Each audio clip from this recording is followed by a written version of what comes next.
kehidupan sehari-hari banyak sekali terdapat contoh asam dan basa. Pada asam terdapat jeruk nipis, cuka, dan juga asam lambung. Dan pada basa terdapat sabun, soda kue, dan amonia. Tapi, apa sih asam dan basa itu? Asam adalah zat yang dalam larutan airnya dapat melepaskan ion hidrogen atau H+. Asam umumnya memiliki rasa yang masam, sedangkan basa adalah zat yang dalam larutan airnya dapat melepaskan ion hidroksida atau OH-. Basa umumnya terasa licin dan memiliki rasa yang pahit.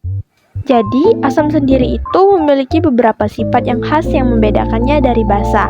Yang pertama, pada rasa.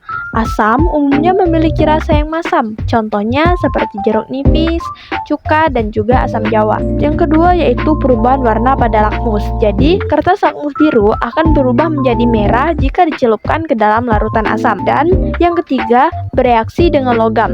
Seperti asam bereaksi dengan banyak logam menghasilkan gas hidrogen.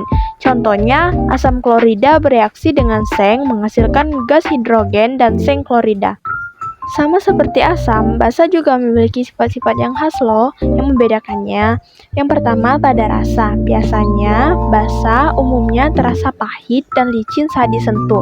Contohnya seperti pada sabun. Pada perubahan warna lakmus, kertas lakmus merah akan berubah menjadi biru jika dicelupkan ke dalam larutan basa. Basa bereaksi dengan asam menghasilkan garam dan air. Reaksi ini disebut dengan netralisasi. Skala pH.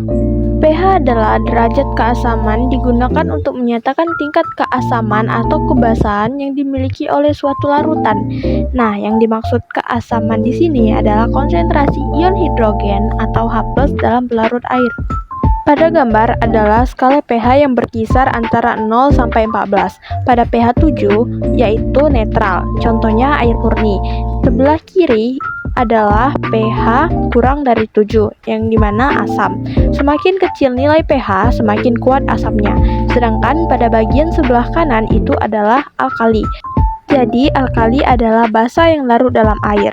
Basa adalah zat yang menetralkan asam. Perhatikan bahwa tidak semua basa adalah alkali, tetapi semua alkali dianggap basa. Semakin besar nilai pH, semakin kuat basanya. Indikator asam dan basa. Indikator asam dan basa adalah zat yang dapat berubah warna pada pH tertentu. Jenis-jenis indikator yang pertama kertas lakmus, yang kedua indikator universal, dan yang ketiga indikator alami. Kertas lakmus adalah indikator berupa kertas yang di dalamnya terkandung senyawa organik yang dapat berubah warna pada kondisi asam dan basa. Kertas lakmus merah dan kertas lakmus biru. Indikator universal, yang pertama indikator kertas dan indikator larutan. Terakhir adalah indikator alami yang berasal dari tumbuh-tumbuhan, buah-buahan, dan sayur-sayuran. Contoh soal, perhatikan data pengujian pH beberapa sampel air limbah berikut.